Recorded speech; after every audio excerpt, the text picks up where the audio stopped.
Hello guys! Welcome to On's Mini Vlog.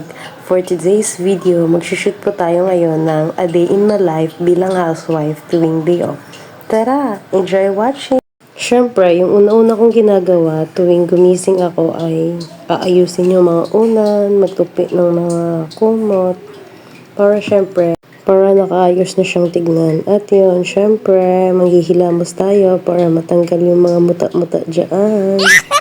At pagkatapos, naglaba ako kasi kahapon pa yan. Binabad ko na yan sa Tide para ngayon, pagising ko, konting kusot-kusot na lang, tapos banlaw, tapos na. Konti lang naman kasi gawa ng nagpa-laundry ako kasi mamaya mag-OT ako. Tapos, nag-prepare na din ako ng food ko for breakfast. And yun pala yung kinakain ko, no carbs, kasi sabi ng doktor ko, nakaraan nagpa-check up ako.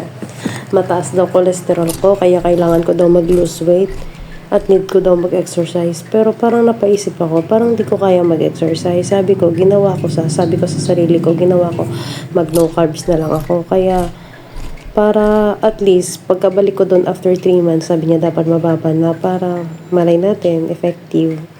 No carbs, effective naman yun, pero I think, kakayanin ko naman. Wow! I for the go.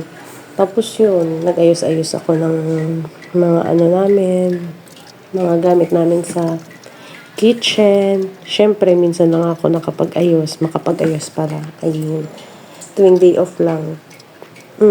At yun, mabilisan lang yun. Kasi mamaya mag-overtime ako Kaya, housewife muna tayo ngayong araw. Bukas magde-day off pa rin naman ako. Yung mga hindi ko nagawa ngayon, syempre, gagawin ko bukas. Kailangan natin kumayod for the go lang. At yun, sinampay ko na yung mga nilaban ko kanina. Konti lang naman yan kasi kahapon nagpa-laundry ako kasi mamaya mag-overtime ako.